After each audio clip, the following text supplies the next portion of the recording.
Ek is terug hier in my studeerkamer en dankie vir almal wat die video's kyk en share en die preke kyk en so aan.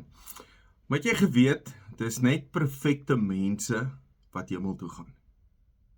Net perfekte mense wat hemel toe gaan. En ek kan jy dink, maar wie kan dan in die hemel wees? Kan niemand hemel toe dan gaan nie? Maar dis die fout wat hulle maak is, dis die kern van die evangelie. Ons as sondaars, ons is sleg, ons sonde, ons beste werke is soos vuil lappe voor God, dat ons sondaars is en sleg is. Maar God het voor die grondlegging van die aarde reeds besluit, dat hy sy seun Jesus gaan gee, die perfekte offer. En dan sê die Bybel, dat hy het ons sonde op hom geneem. So God was eintlik onregverdig. Die straf wat op ons moes kom, het op hom gekom. En hy wat ons perfek maak. Ja, nou hier op aarde sukkel ek partykeer om perfek te wees. En die Bybel sê ek moet streef na heiligmaking. Dis waarna ek moet streef. Ek moet leef soos wat Christus wil hê ek moet leef. Ek moet doen wat God sê. Maar dis perfekte mense wat hemel toe gaan. So wanneer word jy perfek? Wanneer jy Jesus Christus aanvaar, wanneer jy hierdie offer van Jesus aanvaar.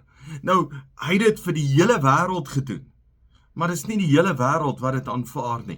Hy het dit vir almal gedoen, maar dit is nog steeds jou keuse of jy dit gaan aanvaar en sê ek aanvaar Christus as die perfekte offer. Ek aanvaar dat hy die Here is, dat hy God is, dat hy vir my gesterf het, dat hy my perfek maak.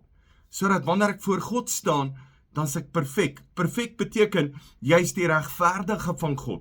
Regverdig beteken, jy staan voor 'n regter, en die regter sê, jy is onskuldig, jy is regverdig verklaar, daar is niks fout met jou nie.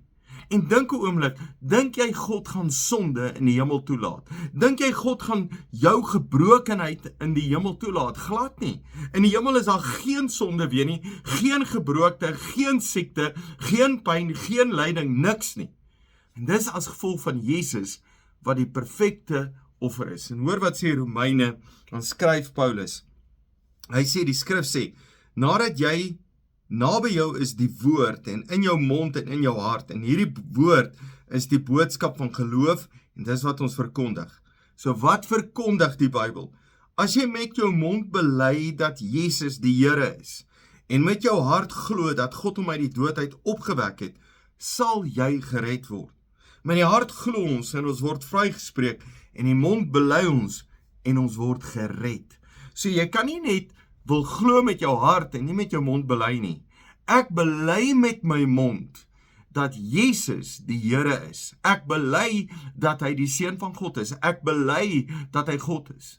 In die laaste tyd waar ons rondgery het, so baie mense van, nee, dis nie my ding nie, nee, ek glo nie in God nie.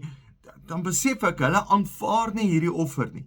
Maar Paulus sê, dat ons hierdie offer aanvaar, ek bely met my mond, en ek glo met my hart. En dan sê hy, niemand wat aan hom glo, sal teleurgesteld word nie. Niemand nie. Maak nie die saak of jy Jood of Griek is of wie hy is nie, want dieselfde Here is Here van almal, en hy seën almal wat hom aanroep ryklik. Want elkeen wat die naam van die Here aanroep, sal gered word. Want jy word perfek gemaak. En as jy aanroep na Jesus, sê, Here, red my, dan red God jou. En ek dink dis ook op toepassing van vandag.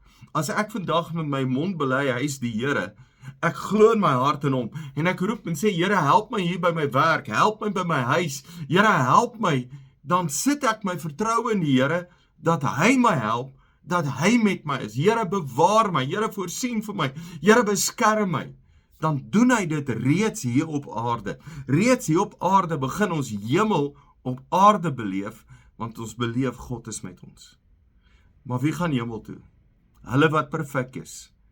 As jy word perfek, deur te aanvaar die offer wat Jesus gemaak het. Dankie dat jy luister, jy's 'n great blessing.